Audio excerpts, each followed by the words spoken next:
¿Cuál es el precio de la ilusión de creerse el más fuerte? El reino de Lidia conocía la respuesta. Lo que no comprendía era que ya la estaba pagando. Siglo VI a.C. El cercano oriente no solo está cambiando, se está resquebrajando.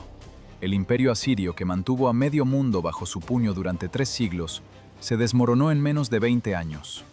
Sobre sus escombros surgieron 4 potencias.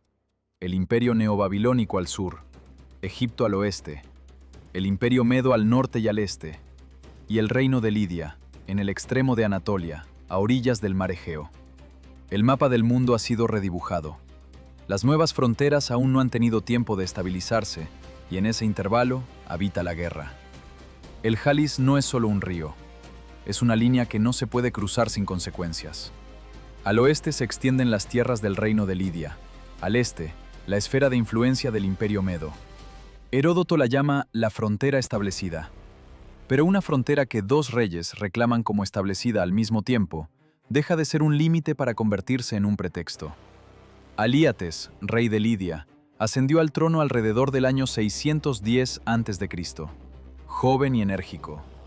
Su capital, Sardes, era una ciudad con tanto oro en el río Pactolo que los sacerdotes recogían las pepitas con sus manos directamente de la corriente. El reino de Lidia acuña moneda, la primera del mundo.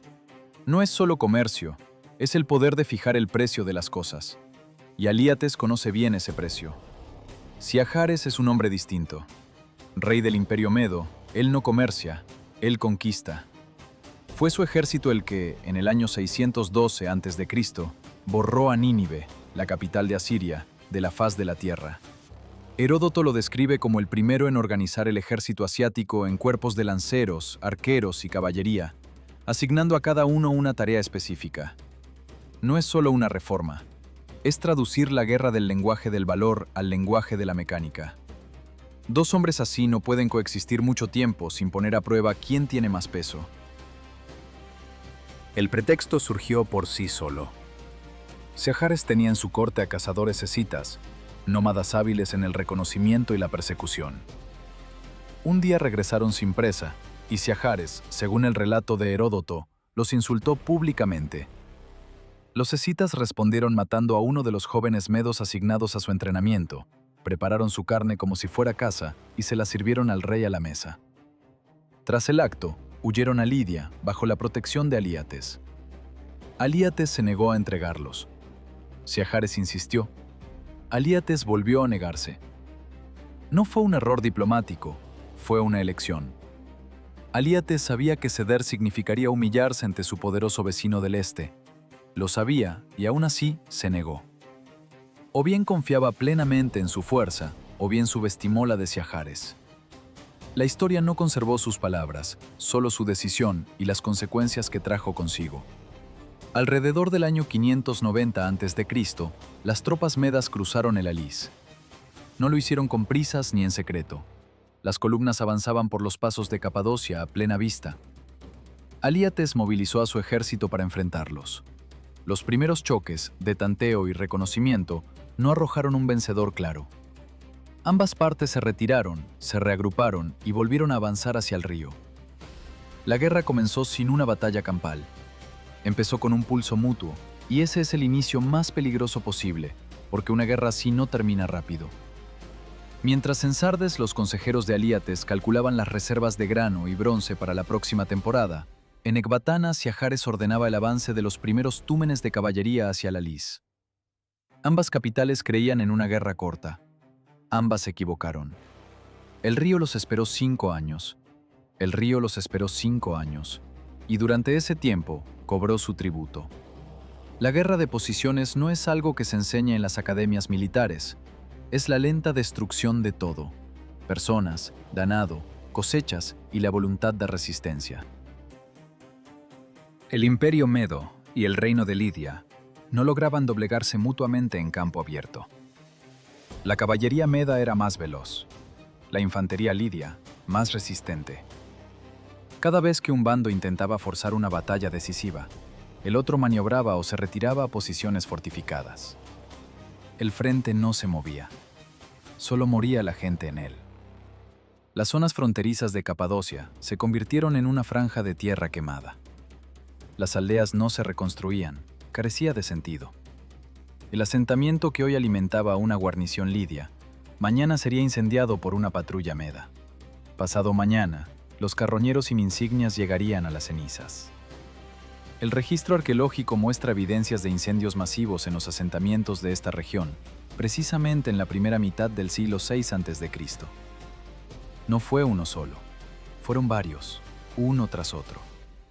En tales condiciones, los mercenarios se sintieron como pez en el agua.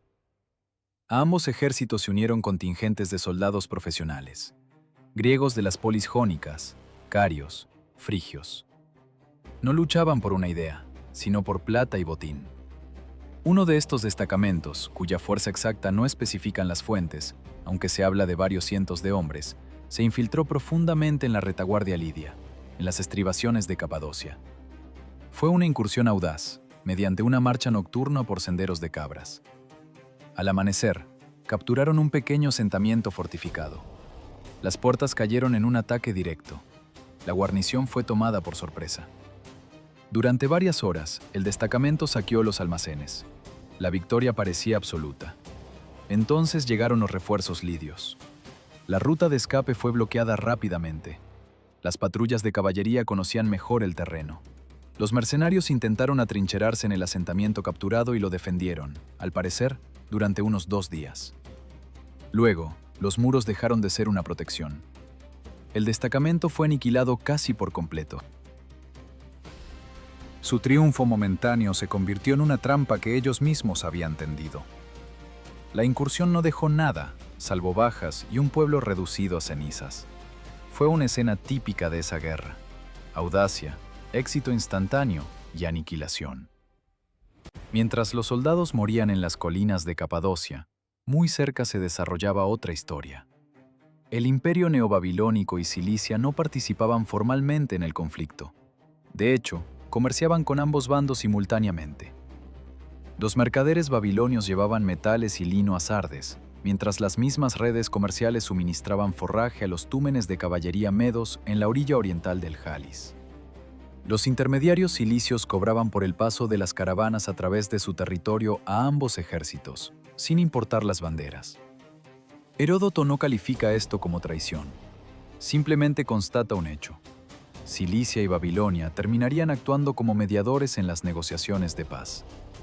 A quienes vendieron armas a ambos bandos durante 5 años, les resultó mucho más fácil hablar de paz. Es la lógica de la diplomacia antigua.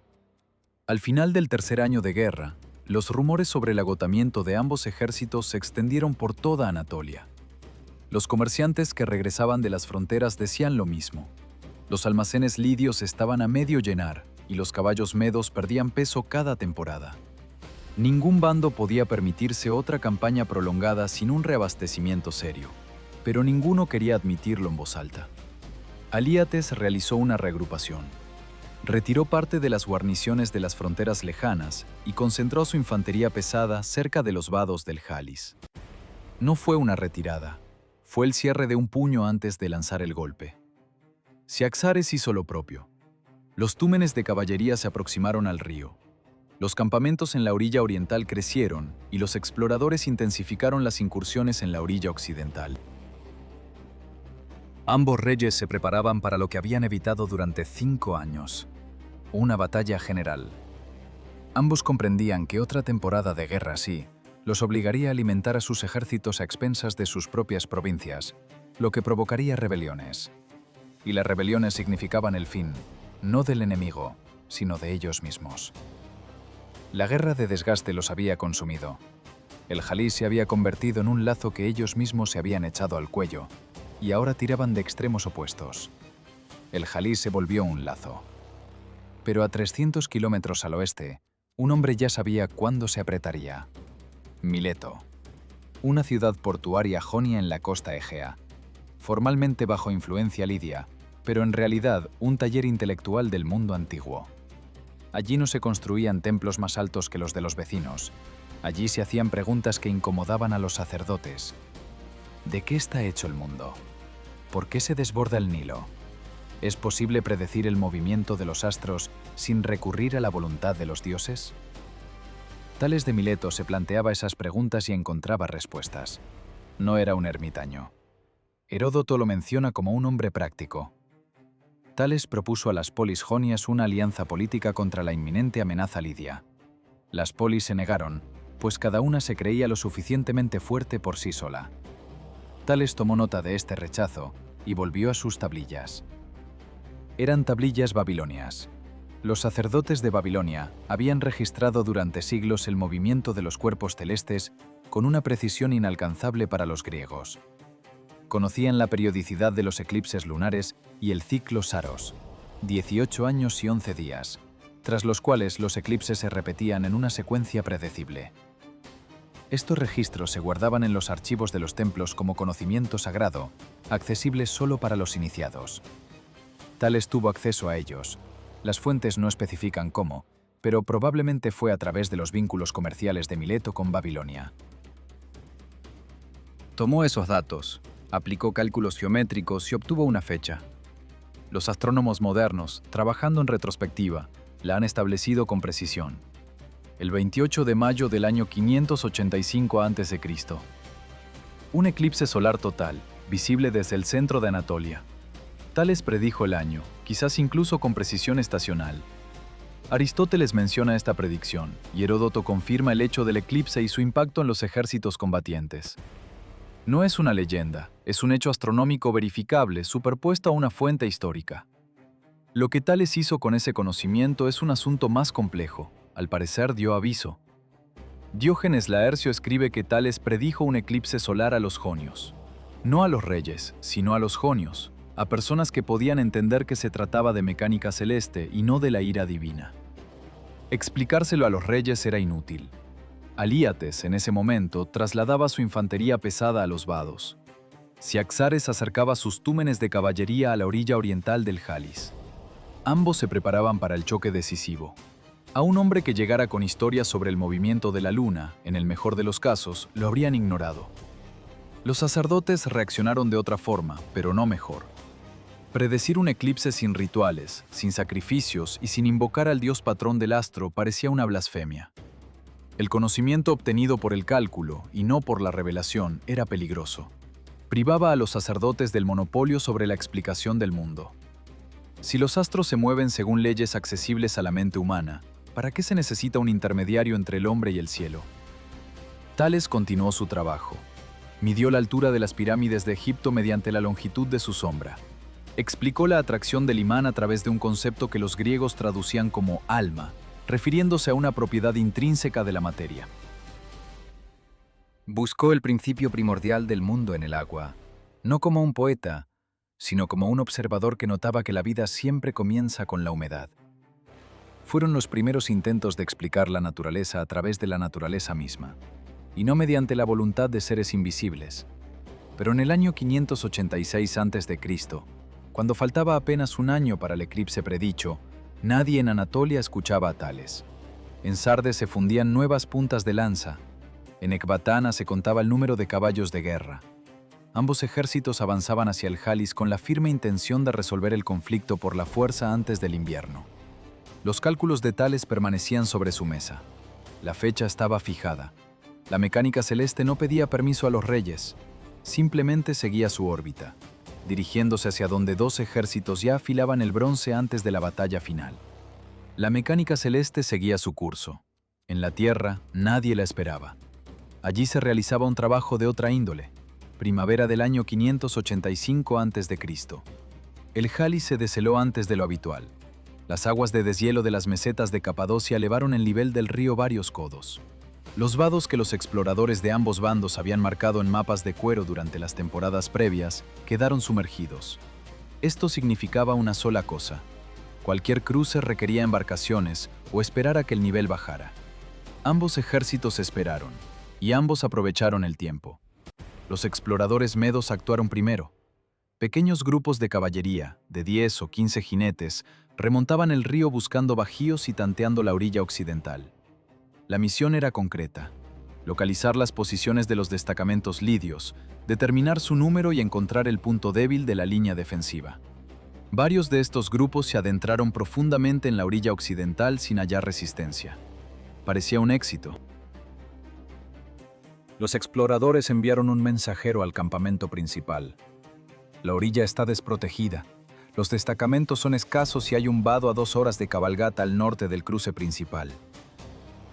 El mensajero llegó al campamento. La información llegó al mando. 3 destacamentos de reconocimiento, confiados en la debilidad de la orilla occidental, se internaron más en la retaguardia lidia, buscando rutas para el grueso de las fuerzas. Encontraron algo muy distinto. Aliates había diseñado una línea defensiva falsa deliberadamente. Puestos dispersos en la orilla y rastros evidentes de pequeñas guarniciones eran una invitación a entrar. Las posiciones reales se encontraban a 2 horas de marcha del río, ocultas en los pliegues del terreno, donde las colinas de Capadocia daban paso a un valle más llano. Allí aguardaba la infantería pesada, hoplitas lidios con armaduras de bronce y escudos del tamaño de un hombre, formando un orden cerrado. Cientos de lanzas apuntaban en la dirección por donde debía aparecer la caballería meda. 3 destacamentos de reconocimiento entraron en ese valle desde distintas direcciones a lo largo de una mañana. Ninguno regresó para informar. No fue solo una victoria de Aliates sobre la inteligencia enemiga, fue la señal de que el rey lidio comprendía la lógica del mando medo y actuaba un paso por delante. Sabía que Ciaxares buscaría un vado, así que hizo que uno fuera obvio. Sabía que la caballería meda iría donde hubiera menos resistencia, así que eliminó la resistencia visible. La emboscada no requirió una maniobra compleja, sino paciencia y la comprensión de cómo pensaba su adversario. Sin embargo, el traslado de las fuerzas principales de Lidia a las nuevas posiciones no era una incursión nocturna, sino el movimiento de columnas pesadamente armadas por el accidentado terreno de Capadocia. Senderos pedregosos, pendientes pronunciadas y animales de carga con provisiones y armamento de repuesto. Miles de hombres revestidos de bronce bajo el calor de la primavera tardía de Anatolia. Un hoplita con equipo completo carga entre 20 y 25 kilogramos de metal y cuero. Una marcha de 30 kilómetros por un terreno así consume un día entero de luz. Al final del trayecto, los hombres apenas logran mantener la formación, no por miedo, sino por puro agotamiento físico. Aliates lo sabía. Por ello, concedió al ejército 2 días de descanso en las nuevas posiciones antes de enviar a los destacamentos de vanguardia hacia el río. Cuando los vigías medos llegaron finalmente al cruce principal, para informar que todo estaba listo para el paso, vieron la orilla occidental con otros ojos. Las posiciones habían cambiado. Donde antes había puestos escasos, ahora se percibían indicios de fortificaciones serias, pero el golpe principal aguardaba más adelante. Uno de los vigías medos, al alcanzar la cresta de una colina que dominaba el valle, detuvo su caballo en seco. Abajo, entre la bruma matutina, se erguía un muro continuo de escudos que cubría el valle de ladera a ladera. La falange lidia se había formado durante la noche, en total oscuridad y sin antorchas. El bronce no brillaba. Habían cubierto las armaduras con fundas de cuero para evitar reflejos. La formación apareció al amanecer como una masa oscura y monolítica, inmóvil y silenciosa. El vigía dio media vuelta y espoleó a su caballo de regreso al cruce. La iniciativa táctica había pasado a Aliates. No de forma permanente, pero sí lo suficiente para alterar las condiciones de la batalla inminente. La caballería meda, acostumbrada a elegir el lugar y el momento del ataque, contemplaba ahora un valle donde esos parámetros ya habían sido dictados por el adversario. El paisaje dejó de ser neutral, se volvió lidio. El paisaje se volvió lidio, pero Ciaxares no estaba acostumbrado a aceptar condiciones ajenas. El rey medo revisó los informes de reconocimiento sin mostrar emoción alguna. El valle estaba bloqueado, la infantería pesada en posición y los vados bajo control. Cualquier otro comandante habría buscado una ruta alternativa, perdiendo días en nuevos reconocimientos. Ciaxares, en cambio, ordenó preparar a la caballería para el ataque matutino, directo, de frente. Esto no fue imprudencia, fue un cálculo. La caballería meda no operaba como un ariete. Ejercía presión a lo largo de toda la línea. Múltiples puntos de ataque simultáneos, movimiento constante, golpes en los flancos, retirada y un nuevo embate. La falange lidia es poderosa en posición estática. Mientras se mantenga firme, una los escudos y presente las lanzas, Es casi invulnerable en un choque frontal. Pero la falange no puede sostener el frente y al mismo tiempo cubrir los flancos contra una caballería que la acosa desde distintas direcciones. Ciaxares iba a obligarla a moverse. Una falange en movimiento deja de ser un monolito, se convierte en un conjunto de hombres intentando mantener la formación sobre la marcha. Al amanecer del 28 de mayo del año 585 a.C., los primeros jinetes medos emergieron de la maleza ribereña ante la vista de las posiciones lidias. No atacaron, simplemente se quedaron allí, visibles, intencionalmente. Detrás de ellos aparecieron más y más. Las filas de caballería se desplegaron en línea a lo largo de toda la anchura del valle. Llevó tiempo. Los comandantes lidios en la vanguardia observaron el movimiento y contaron a los jinetes. Las cifras no eran alentadoras. La caballería meda superaba en número a la lidia en ese sector, al menos por el doble. En la falange lidia, un hoplita de la tercera fila permanecía firme. La historia no conservó su nombre. Veía ante sí el reverso del escudo de un camarada. Oyó a los comandantes en los flancos gritar algo, pero no entendió qué. Las palabras se ahogaban en el estruendo creciente del galope. La tierra bajo sus sandalias empezó a vibrar antes de que viera un solo jinete. El ala derecha meda se movió primero. Los jinetes no avanzaban al galope, sino al trote, en un amplio movimiento envolvente hacia la ladera norte del valle. El objetivo era obvio: rodear el flanco izquierdo lidio, rebasar la línea de escudos y golpear el costado desprotegido de la formación. El comandante lidio del flanco izquierdo reaccionó de la única manera posible. Hizo pivotar las últimas manípulas en ángulo, creando una barrera. La formación en el flanco izquierdo comenzó a girar. En ese momento, el centro medo atacó. La caballería avanzó por el corazón del valle en una columna densa, ganando velocidad. La distancia se acortaba rápidamente. 150 metros. 100. Los arqueros lidios lanzaron la primera salva. Las flechas alcanzaron a caballos y jinetes de las primeras filas. Varios animales cayeron, bloqueando el paso a los que venían detrás. La columna se apretó y perdió velocidad, pero no se detuvo. El impacto contra el frente de la falange se escuchó, probablemente a varias leguas de distancia. Las lanzas lidias recibieron la primera oleada. Los caballos, incapaces de romper la formación cerrada de escudos, se encabritaron, derribaron a sus jinetes o dieron media vuelta. Algunos jinetes lograron lanzar jabalinas a muy corta distancia, casi a quemarropa. Las puntas de bronce atravesaron los escudos. La primera fila de la falange sufrió bajas. La segunda fila se cerró de inmediato, cubriendo los huecos. Una densa polvareda se levantó rápidamente. Los cascos de miles de caballos sobre la tierra seca de Capadocia crearon una nube que cubrió el campo en pocos minutos. La visibilidad se redujo a unas pocas decenas de pasos. Dentro de la falange, la sensación era distinta a la del exterior. Un hoplita de la segunda fila apoyaba su escudo en la espalda del compañero de adelante, empujando, sumando su peso a toda la fila. No veía lo que ocurría más allá de la primera línea. Oía los golpes. Oía gritos en una lengua extraña muy cerca. Sentía que la formación se inclinaba hacia la izquierda. Alguien en la vanguardia había caído o retrocedido un paso. El espacio entre los cuerpos se redujo. Respirar se volvió más difícil. El polvo le llenaba la boca y los ojos. El comandante del ala derecha me vio una oportunidad en esa nube. Mientras el flanco izquierdo lidio estaba volcado hacia la caballería que lo rodeaba, el flanco derecho de la falange quedó expuesto. El ala derecha Meda cambió bruscamente de dirección, bajando desde la ladera norte a través del centro de la polvareda, hacia el borde derecho abierto de la formación lidia. La maniobra fue rápida y precisa, una muestra de gran entrenamiento.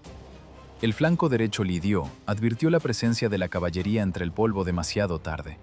Los jinetes golpearon el costado abierto de la falange. Las filas extremas se desordenaron. Varios hoplitas fueron arrancados de la formación por la masa de los caballos, no por las armas, sino simplemente por el peso y la velocidad del animal. El borde derecho de la formación comenzó a curvarse hacia adentro. Era un momento crítico. Si el flanco se doblaba lo suficiente, la falange perdería su cohesión, se desmoronaría en grupos aislados y la caballería procedería a despedazarla. El comandante lidio envió la reserva a la derecha. Varios cientos de lanceros que estaban en la retaguardia corrieron hacia el flanco derecho para tapar la brecha y restaurar la línea. La formación se mantuvo, a duras penas. La batalla se prolongaba ya por más de una hora. El polvo no se asentaba. En esa nube, entre lanzas rotas y cadáveres de caballos, dos ejércitos continuaban empujándose mutuamente, sin una línea de frente clara, sin posibilidad de evaluar la situación general y sin entender quién llevaba la ventaja. Nadie ganaba, ambos se desangraban. Nadie ganaba, ambos se desangraban. Y el tiempo jugaba en contra de los dos con la misma crueldad. Mayo en Anatolia Central no conoce la frescura primaveral. Al mediodía, la temperatura en la llanura abierta supera los 35 grados. La coraza de bronce bajo el sol se calienta hasta el punto en que el contacto con el metal provoca quemaduras. Un hoplita con equipo completo pierde en una hora de combate una cantidad de agua que el cuerpo no puede reponer con una simple cantimplora. Tras 2 horas de combate intenso, los músculos empiezan a fallar, no por las heridas, sino por la deshidratación. Esto no es una metáfora, es fisiología, lo que los médicos militares antiguos registraban como agotamiento de combate. La batalla ya sumaba 3 horas. Para entonces, el polvo sobre el valle se había elevado tanto que los observadores en las colinas tras las posiciones lidias perdieron la capacidad de distinguir a los suyos de los enemigos. Los mensajeros que los comandantes enviaban a lo largo de la línea con órdenes llegaban a sus destinos con retraso. El polvo cegaba a los caballos, que avanzaban lentamente tropezando con los cuerpos. Algunas órdenes nunca llegaron. El control de la batalla comenzó a desmoronarse desde los flancos. En la ladera norte del valle, los jinetes medos, rechazados del flanco izquierdo de la falange, se reagruparon y volvieron a presionar en el mismo punto, no porque vieran un sentido táctico, sino porque no habían recibido nuevas instrucciones. El comandante de este destacamento murió en el primer ataque. Su segundo al mando tomó la iniciativa: mantenerse y atacar. Era la única decisión que conocía. El destacamento cargó por 5ª vez contra el mismo lugar, con pérdidas crecientes y un efecto cada vez menor. En el centro de la falange ocurría algo distinto. La presión del centro medo no cesaba. La caballería no rompía la formación, pero la comprimía, impidiéndole dar un solo paso al frente. Los hoplitas de la primera fila eran reemplazados por los de la segunda al caer. Pero el relevo de filas en una formación densa bajo la presión de la caballería no es un ejercicio de entrenamiento. Es un caos de 1,5 metros de ancho, donde el cuerpo del caído debe ser retirado debajo los pies de las filas traseras y un nuevo combatiente debe ocupar su lugar antes de que una lanza enemiga encuentre el hueco. A veces lo lograban, otras veces no. Un hoplita del medio de la formación, desplazado hacia la izquierda por la presión de las filas, se encontró de repente en la vanguardia. No por orden, sino porque la formación se había reconfigurado a su alrededor. Frente a él, solo había polvo y hocicos de caballos. Apoyó su escudo en el suelo y se mantuvo firme. Nadie se lo exigió con una orden específica. La propia formación lo demandaba por el simple hecho de existir. El calor, el polvo y la tercera hora de combate castigaron a los jinetes medos con la misma hazaña. Un caballo en condiciones de combate agota sus fuerzas más rápido que un hombre. Ataque, giro, nuevo ataque. Después de 2 horas el animal empieza a reaccionar con lentitud. Obedece peor a la espuela y reduce la velocidad al cargar hacia el objetivo. El jinete lo percibe y trata de compensarlo. Fuerza la rienda, golpea con los talones. El caballo se pone nervioso. Un caballo nervioso es menos predecible y representa un mayor peligro para su propio jinete. Al mediodía, varios destacamentos medos en el flanco derecho habían cesado prácticamente los ataques organizados. Permanecían a distancia, sin retirarse pero sin avanzar, esperando órdenes que no llegaban. La comunicación entre los flancos a través del campo polvoriento había dejado de funcionar hacía tiempo. Ciaxares se encontraba en una elevación tras las posiciones principales. Veía la nube de polvo, pero no lo que ocurría dentro de ella. Los mensajeros traían datos contradictorios. El flanco derecho resiste, el izquierdo ha sido rechazado. El centro presiona, el centro retrocede. La información caducaba más rápido de lo que podía ser transmitida. Alíates estaba más cerca de la línea de combate. Esto le daba una mejor visión de los hechos, pero también un mayor peligro personal. Varias jabalinas medas cayeron a pocos pasos de su posición durante la primera hora. Su guardia personal le obligó a retroceder. Alíates daba órdenes sin poder ver si se ejecutaban. En las filas de ambos ejércitos comenzaron a circular rumores, inevitables en una batalla prolongada sin un desenlace claro. Entre los medos se decía que la falange lidia había recibido refuerzos de la retaguardia y que ahora eran el doble. No había tales refuerzos. Eran los mismos lanceros de reserva trasladados al flanco derecho al inicio de la batalla. Pero en medio del polvo, el movimiento de tropas se interpreta mal. 1000 hombres marchando a lo largo de su propia línea parecen una columna nueva. Entre los lidios se decía que la caballería meda los había rodeado por el sur, cortándoles el camino al río. Esto también era falso. El flanco sur permanecía intacto. Pero el rumor recorrió las filas traseras e hizo que varios comandantes menores en el borde derecho miraran hacia atrás, buscando una amenaza inexistente. Los historiadores antiguos, al describir batallas similares, registran una constante. En un combate largo sin un punto de inflexión, los soldados empiezan a buscar explicaciones fuera de la táctica. Los dioses están furiosos. El augurio fue malo. El sacrificio no fue aceptado. Esto no es superstición en el sentido moderno. Es un intento de hallar sentido en una situación que ha dejado de ser lógica. Un hombre en su tercera hora de combate, que no ve más allá del escudo de enfrente y no sabe si su bando está ganando, necesita una explicación, cualquiera que sea. La explicación llegó, pero de una fuente que nadie esperaba.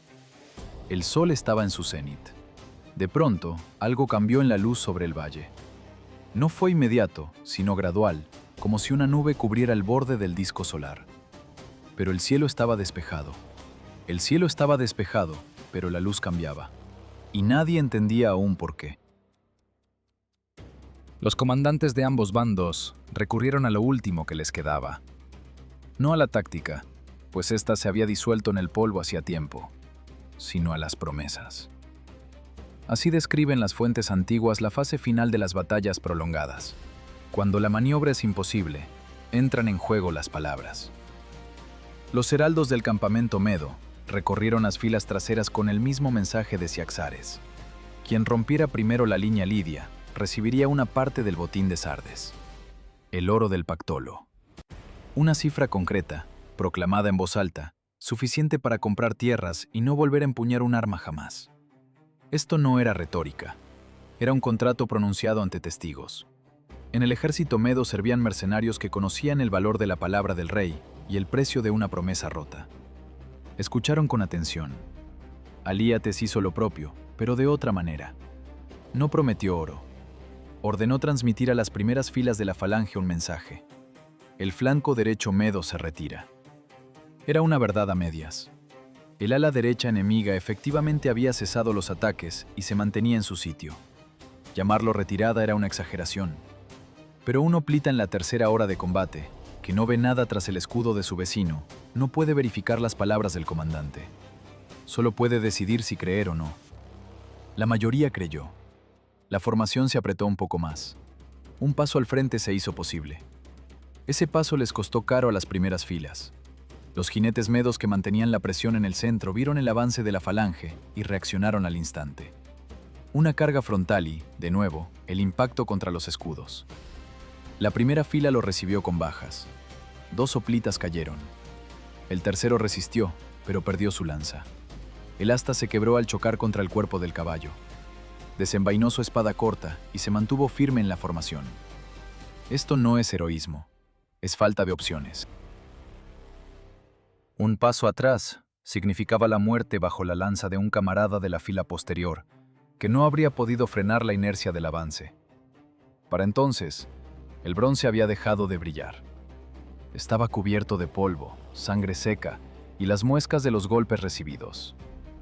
Las armas pesaban en las manos, no por su peso real, sino por el agotamiento de los músculos que las sostenían durante horas. Un jinete medo en el flanco derecho que atacaba la formación lidia por sexta vez ya no contaba las cargas. Simplemente hacía girar a su caballo y volvía a avanzar porque no había recibido la orden de detenerse. Su caballo empezó a negarse a cargar directamente contra las lanzas. El animal no era cobarde. Había acumulado suficiente experiencia ese día para saber lo que le esperaba. El jinete presionaba con las rodillas y espoleaba con fuerza. El caballo se desviaba a un lado a pocos metros de la formación, rodeaba el flanco y regresaba. No era una maniobra táctica, era una disputa entre el hombre y el animal en medio del campo de batalla. Detrás de los combatientes, en el campamento lidio, trabajaban hombres a quienes las fuentes llaman ayudantes de heridos. Su tarea era simple y cruel. Los que pudieran sostener un escudo, de vuelta a la formación, los que no, apartarlos para no estorbar el movimiento de las reservas. La asistencia médica en el sentido moderno no existía, solo la división entre los que aún luchaban y los que ya no. Las reservas de aliates se agotaban. 2 destacamentos ya habían sido enviados al flanco derecho al inicio. Uno más al centro, cuando la caballería meda encontró una brecha temporal entre las manípulas. Quedaba poco. Aliates los retemía, resistiéndose a lanzarlos. Se requería una voluntad de hierro para oír que el centro se tambaleaba y no entregar el último recurso. Siachares también observaba sus reservas. Una caballería fresca, que no había participado en la batalla, aguardaba tras las posiciones principales. Introducir a estos jinetes en el valle a través de la polvareda, donde ya operaban miles de sus propios hombres, implicaba el riesgo de chocar con sus propios destacamentos en condiciones de visibilidad nula. Los comandantes de la reserva lo sabían, esperaban el momento en que el polvo se asentara o el frente se abriera lo suficiente para pasar sin causar el caos. Ese momento no llegaba. En las filas de ambos ejércitos morían los oficiales, lo que alteraba la dinámica del combate. Cuando cae el comandante de un destacamento, sus hombres actúan durante los minutos siguientes por la inercia de la última orden. Si fue atacar, atacan. Si fue defender, mantienen la posición. Luego la inercia se agota y el destacamento empieza a tomar decisiones de forma colectiva, lo que en combate se traduce en lentitud e imprecisión. Hacia la tercera hora, varios destacamentos medos habían perdido a sus líderes. Diversas manípulas lidias operaban sin sus centuriones. El campo se convirtió en un mosaico de enfrentamientos locales, cada uno con su propia lógica y sin saber nada de lo que ocurría al lado. Fue entonces cuando Siaxares decidió introducir la reserva. La orden recorrió la cadena de mando. Jinetes frescos comenzaron a avanzar hacia el valle. El polvo los ocultó hasta que emergieron en el borde del campo. Los observadores lidios en la colina divisaron el movimiento y enviaron un mensajero a Aliates. Aliates lanzó su última reserva al encuentro. 2 destacamentos frescos avanzaban hacia el mismo punto desde direcciones opuestas. Entre ellos, miles de hombres y caballos exhaustos que ignoraban que, a sus espaldas, ya se había tomado una decisión que cambiaría todo el curso de la batalla. La luz sobre el valle seguía transformándose. La sombra en el borde del disco solar se hizo más ancha. Nadie en el campo miraba hacia arriba. No había tiempo. Nadie miraba hacia arriba y la sombra ya cubría 1/3 del disco. Lo primero en cambiar fue el tono de las sombras. Esto no es una metáfora, es física. Cuando la luna oculta parte del disco solar, el espectro de la luz dispersa se desplaza. Las sombras en el suelo se vuelven más nítidas que en un mediodía normal. Los contornos de los objetos adquieren una claridad antinatural. Alguien que mire al suelo lo notará antes de siquiera levantar la cabeza. Los caballos fueron los primeros en percibirlo. Los animales reaccionan al cambio de iluminación antes que los humanos. No porque sean más inteligentes, sino porque no se distraen interpretando los hechos. Varios caballos medos en el flanco derecho empezaron a inquietarse al mismo tiempo. Gachaban las orejas, se encabritaban en el sitio y se negaban a avanzar. Los jinetes, absortos en la lucha, no prestaron atención al principio. Luego la situación se repitió en los destacamentos vecinos. La sombra ya cubría la mitad del disco. La luz sobre el valle se volvió grisácea. No fue gradual, sino de súbito. En un instante, el campo de batalla parecía sumido en un día nublado. Luego, en un crepúsculo prematuro. Después, en la oscuridad absoluta. Heródoto lo describe de forma breve y precisa. El día se convirtió repentinamente en noche. No es una exageración literaria. Un eclipse solar total, en su franja de totalidad, extingue la luz a tal punto que las estrellas aparecen en el firmamento. La temperatura desciende entre 5 y 8 grados en pocos minutos. Las aves enmudecen, los insectos dejan de chirriar. El mundo, que hasta hace poco estaba inmerso en el calor del mediodía anatoliano, se vuelve frío y sombrío en un lapso demasiado breve para que la mente humana logre procesar una explicación. En el campo de batalla, esto ocurrió justo cuando dos contingentes de refresco, la Reserva Meda y la última caballería lidia, se aproximaban para el choque definitivo. Los jinetes medos en la vanguardia de la reserva fueron los primeros en detenerse, no por una orden, sino porque los caballos se plantaron. Varios animales retrocedieron espantados, colisionando con los que venían detrás. En el caos subsiguiente, los jinetes perdieron el control. Un caballo se encabritó y arrojó a su jinete. Este cayó al suelo, pero nadie se apresuró a socorrerlo, pues todos mantenían la mirada fija en el cielo. Sobre el valle flotaba un sol negro. A su alrededor, una corona blanca que, en condiciones normales, jamás se vería. La corona solar solo es visible durante un eclipse total. Aquellos hombres, que ignoraban la existencia de tal fenómeno, la contemplaban por primera vez en sus vidas. Y, probablemente, por última. En la formación lidia sucedió lo que no habían logrado horas de feroces cargas de la caballería meda. La falange se fracturó. No fue por la presión del enemigo, sino por voluntad propia. Los hombres de las filas traseras retrocedieron. No huyeron, simplemente dieron un paso atrás y luego otro. Las filas delanteras, al perder el empuje de la retaguardia, también se detuvieron. La formación, que había mantenido su cohesión durante 3 horas bajo el impacto de caballos y jabalinas, se desmoronó en segundos ante la oscuridad y el silencio. El silencio es un factor crucial.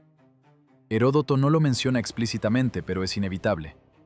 En el momento de la totalidad, el campo de batalla, donde hasta hacía poco resonaba el fragor de miles de impactos, armas, gritos y cascos, quedó mudo. Todos cesaron su actividad al unísono. Ese silencio, tras horas de combate encarnizado, constituyó un shock en sí mismo. Uno de los oficiales lidios de rango medio intentó, al parecer, restablecer el orden. Gritaba órdenes en la penumbra, instando a los hombres a retomar sus posiciones. Lo oyeron, pero nadie se movió. No fue por cobardía. Los hombres permanecían de pie, escrutando el cielo, esperando el fin del mundo, aquel que, según sus creencias, merecían tras horas de aniquilación mutua. Los jinetes medos en el centro del campo se hallaron en una situación para la que su entrenamiento no los había preparado. El enemigo había dejado de luchar. Estaba a escasas decenas de pasos, visible en la oscuridad solo como un conjunto de siluetas negras. Atacar a hombres inmóviles en medio de las tinieblas, sin comprender lo que sucedía, carecía de sentido. Algunos jinetes intentaron avanzar, pero se detuvieron cuando sus monturas se negaron nuevamente a obedecer. Los animales percibían el frío, la oscuridad y el hedor del miedo ajeno. Eso fue suficiente. La temperatura cayó drásticamente. Los hombres con armaduras de bronce, recalentadas por el sol del mediodía, sentían ahora cómo el metal se enfriaba con rapidez. Era una sensación física perceptible. La piel bajo la coraza sentía la fuga del calor. Para quienes consideraban el calor como la norma de aquel día, el enfriamiento repentino era otra señal de que el orden del mundo se había quebrado. En la colina tras las posiciones lidias, los observadores corrieron hacia la tienda real desde varios flancos. El propio Aliates salió al exterior. Ya había presenciado la oscuridad. Las fuentes no conservaron sus palabras en ese instante, pero sí su acción. Ordenó detener todo movimiento de tropas. Fue la única orden sensata. En la oscuridad, en un campo donde se mezclaban aliados y enemigos, cualquier maniobra de grandes masas de tropa implicaba el riesgo de una colisión fratricida. Aliates lo comprendió de inmediato, quizás más rápido que Ciazares. Ciazares, desde su posición, guardaba silencio. Los mensajeros aguardaban órdenes que no llegaban. El rey Medo contemplaba el disco negro en el cielo y el resplandor blanco que lo rodeaba. Lo que pasaba por su mente no quedó registrado en ninguna crónica. Lo que sí se registró fue el resultado. Las tropas medas no recibieron la orden de ataque. Permanecieron estáticas. La fase de totalidad del eclipse duró apenas unos minutos. Para los hombres en el campo, esos minutos carecieron de una duración mensurable. Luego, el borde del disco solar comenzó a emerger de la sombra lunar. La luz regresó con la misma gradualidad con la que se había ido, pero para los presentes, el retorno pareció mucho más lento que la desaparición. Cuando el valle volvió a ser visible bajo la luz plena, Ambos ejércitos se encontraban a una distancia suficiente para un nuevo asalto. Las armas de muchos yacían en el suelo. No todos se agacharon para recogerlas, no todos las recogieron, y quienes no lo hicieron, tuvieron razón. La luz volvió. Los ejércitos seguían en pie.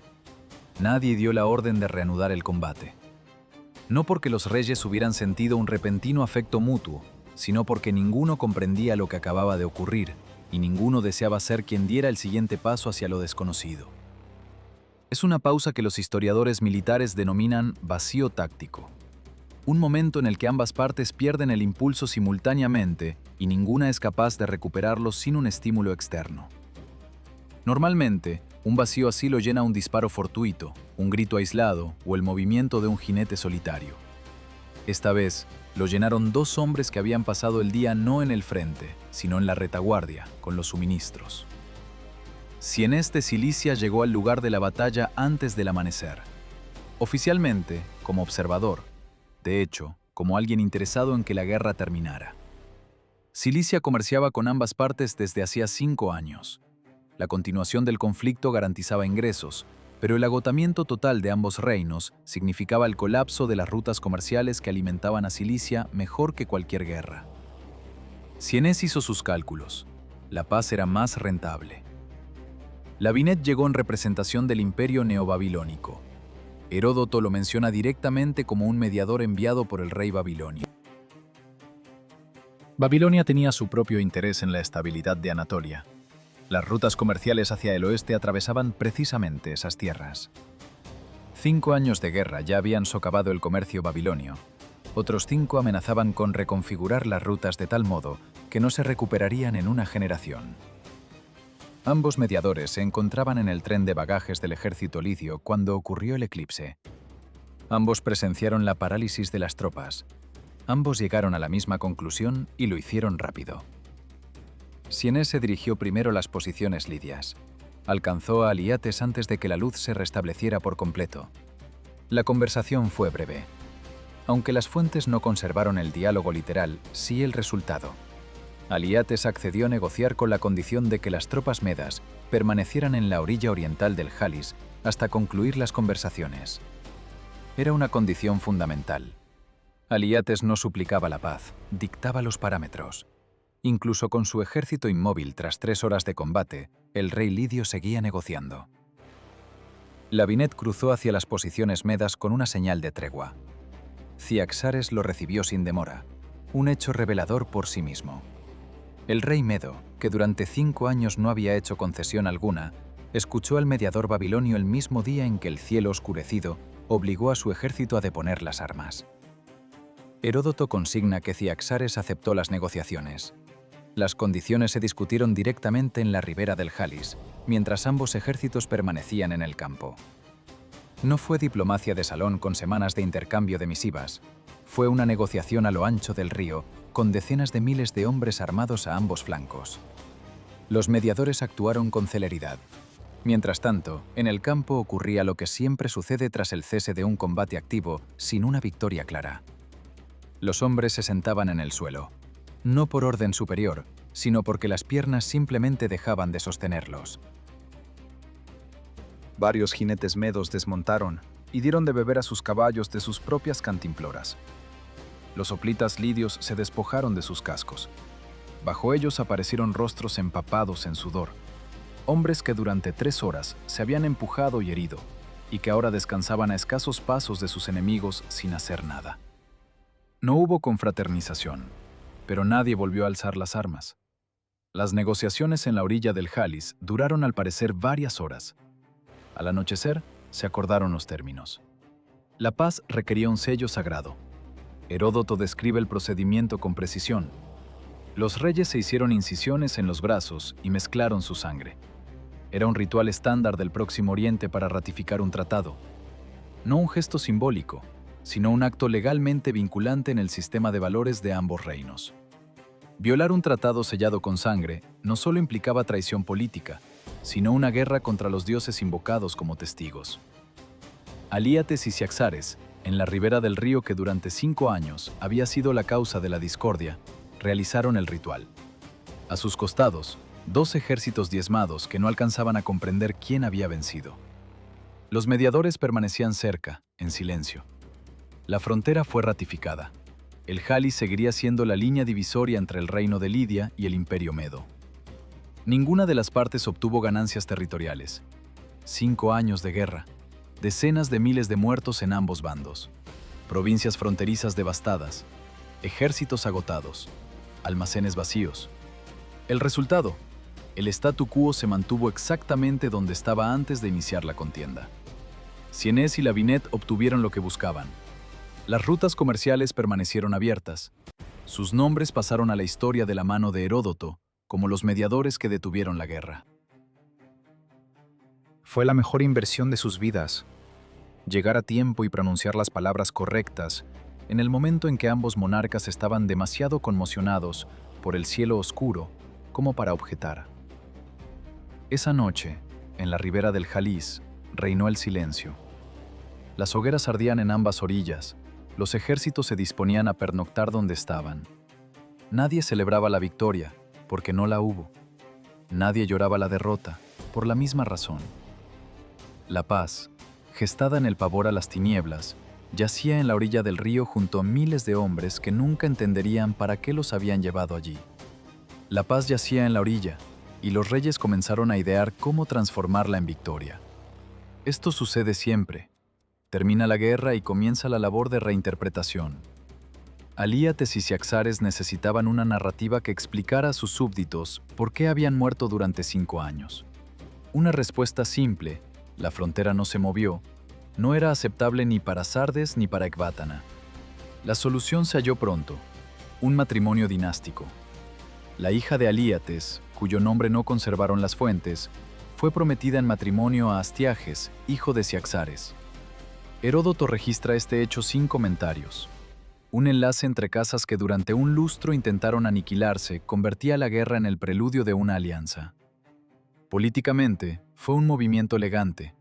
Para la joven, cuyo nombre la historia no se molestó en recordar, fue simplemente una orden de su padre. Los reyes abandonaron el campamento del Halis en pocos días.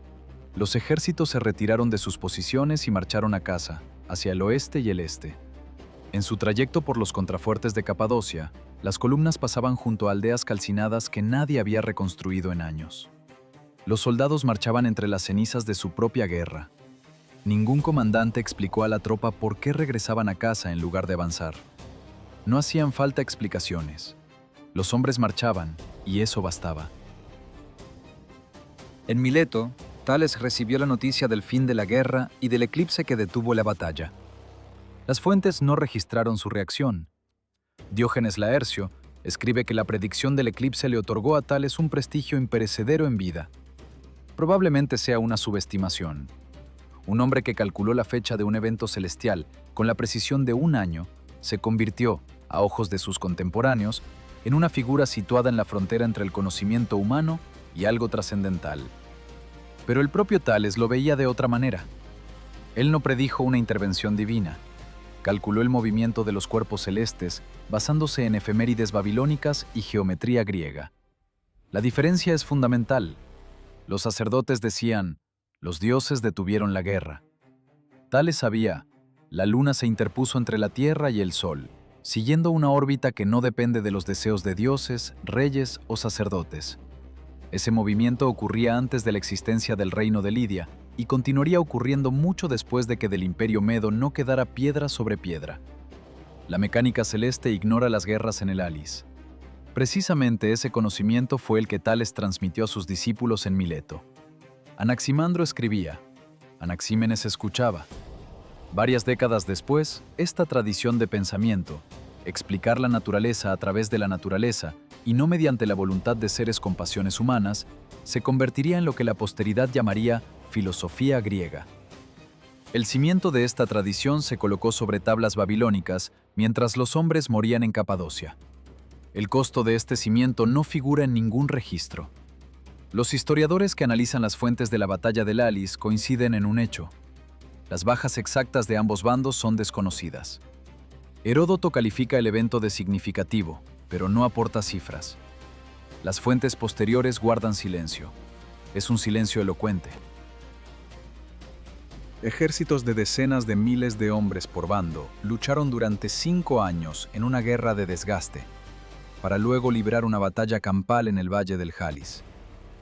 La magnitud de las pérdidas solo puede estimarse indirectamente, a través del yermo demográfico en las regiones fronterizas de Capadocia, que no se recuperaron en décadas tras la firma de la paz. El Tratado de Paz del Jalis pasó a la historia como el primer acuerdo documentado en el que la frontera entre estados se fijó mediante un accidente geográfico, un río. Es un detalle técnico con repercusiones a largo plazo. Una frontera fluvial es comprensible, observable y no requiere de mojones de demarcación. Puede ser violada, pero no disputada. Este principio sobreviviría tanto al reino de Lidia como al Imperio Medo. El reino de Lidia perduró menos de 40 años tras la paz del Jalis. En el 546 a.C., el rey persa Ciro conquistó Sardes y ejecutó al último rey lidio, Creso, hijo de Aliates. El Imperio Medo cayó incluso antes. En el 550 a.C., el mismo Ciro derrocó a Astiages, aquel con quien se selló la paz mediante el matrimonio dinástico. Ambos reinos, que pagaron 5 años de guerra por preservar sus fronteras, desaparecieron en el transcurso de una sola generación. La frontera del Jalis, por la que se sacrificó tanto, dejó de existir junto con quienes la defendieron. La paz del Jalis no salvó a ninguno de sus firmantes. Simplemente detuvo una guerra específica en un punto geográfico concreto, en el instante en que la luna se interpuso entre la tierra y el sol, siguiendo un cronograma ajeno a la voluntad de los reyes. Tales conocía ese cronograma. Los reyes, no.